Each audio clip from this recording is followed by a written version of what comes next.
Class, welcome to week 4. We are moving along rapidly with your business creation. Project 1 will be due this week, and we are transitioning from that idea generation phase over to actual website construction. So our topics this week will be choosing a site builder and choosing a host. We will start with choosing a site builder.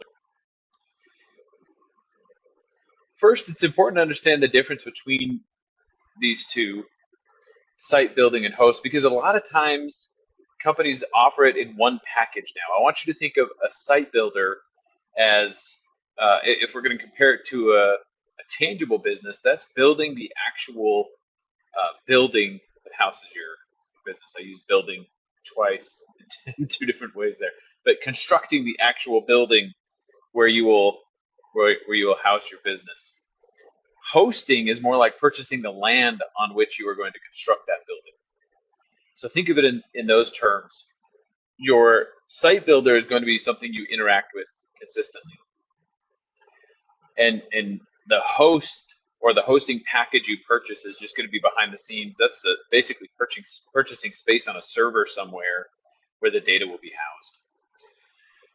So the site builder is definitely the one that you will become much more familiar with.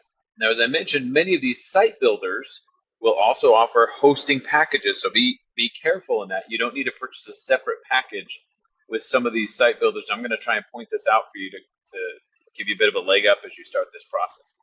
Now, if you're looking at this and thinking, how do I choose a site builder? I've never built a website before.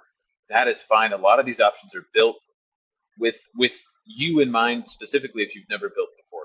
You may have some familiarity and you might like a site builder. So you don't have to choose any of these options. If you have one you like, go for it.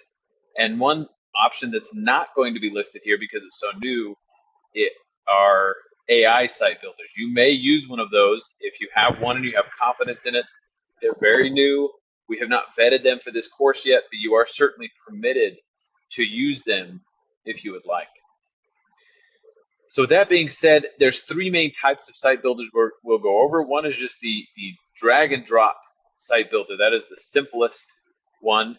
Weebly, Wix are common drag and drop site builders. There's others out there, but essentially you'll go in, you'll pick a template and say, yeah, I want my site to look basically like this.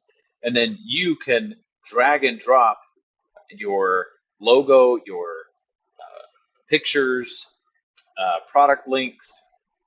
You can drag and drop a text box in a certain area so you can write a description.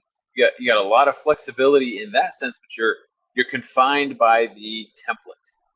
It's designed to make it easy for you. So if you're a beginner, I highly recommend a drag and drop builder. Another type is a CMS or a content management system. These add in a little bit of flexibility, customizability, and coding, so you could you could use some CSS and HTML coding if you have some knowledge of that, but you still run off of a template. They're a little bit simpler than actually building a website from scratch. So WordPress, Squarespace, Shopify, all of these are fairly common CMS options. And then finally, if you'd like, you can build a website from the ground up. This is obviously the most time-intensive option. If you'd like to, again, use an AI tool to tell it to build you a website from the ground up, you can certainly do that as well. So there are plenty of options as that goes in creating your website.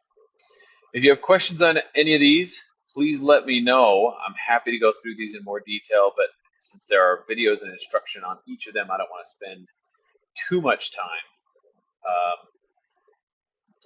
I'll let you go through and dig deep on your own.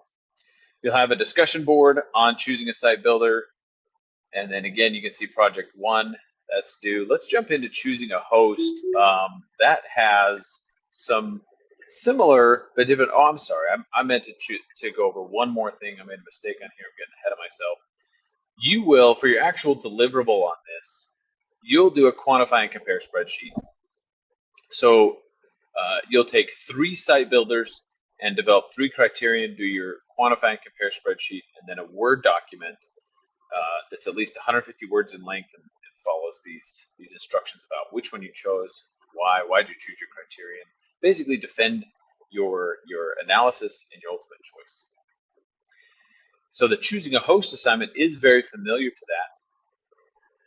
There's much less content on this. And again, note if you even need a separate hosting package, if you go with WordPress or Wix, excuse me, not WordPress. WordPress, you do need a separate hosting package. But if you go with Wix or Weebly, they come with hosting packages, so you don't need a separate one.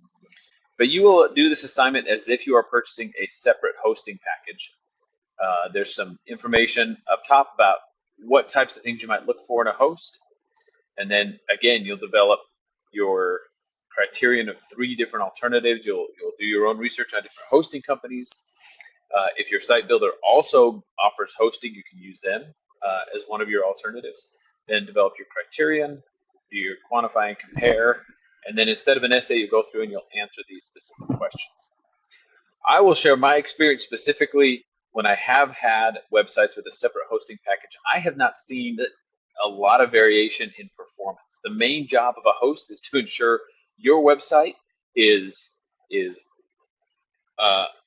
alive and visible, as they might say. It's online. It is not offline for whatever reason. That is the main priority of the hosting package, right? You also want speed, page loading speed, and things like that. I have not seen a ton of variation in performance. What I do notice a lot of variation in is customer service. And so if you do need something, or if you do have a question or an issue when you reach out, some of them have been great, responsive, very helpful. They can fix the problem quickly. Some of them have had really poor customer service, like they don't really care that you're reaching out. So note that. What do you do? Is it chat only for help if you have a problem? Do they have a call center you can talk to? What's been other people's experiences? So I do recommend you go deep into customer service, really for your site builder or your host.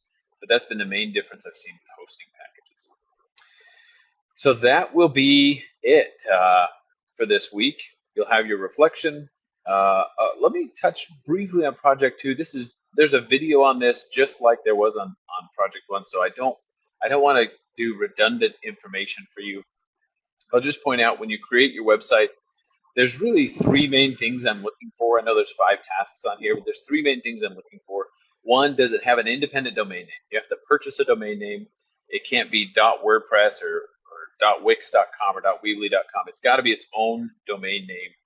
The URL you choose, .com or .biz or .org, whatever you choose. So you need to purchase a domain. Number 2, it has to have some basic structure. I need to see, you don't have to have all your products up or your color scheme perfect. I just need to know the basic design of your site. I can get an idea for where you're going with it. And then number 3, I am looking for some sort of revenue generation function, some way to create revenue on the website. That can be an affiliate link. It can be a product that you've listed on there that I can put in the cart and start the purchase process. Right? If you have the product on there, but I can't put it in the cart to test it out, to test the payment function, then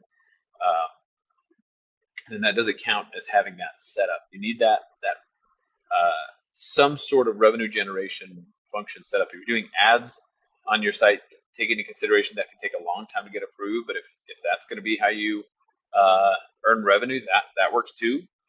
If you're using Google AdSense or a similar product. So think about that a little bit. There needs to be some way to generate revenue. So it's, again, those 3 is a domain name, an independent domain name, a basic structure to your website, and then some way to generate revenue. Those are the 3 things I'm looking for on Project 2. So that will be it.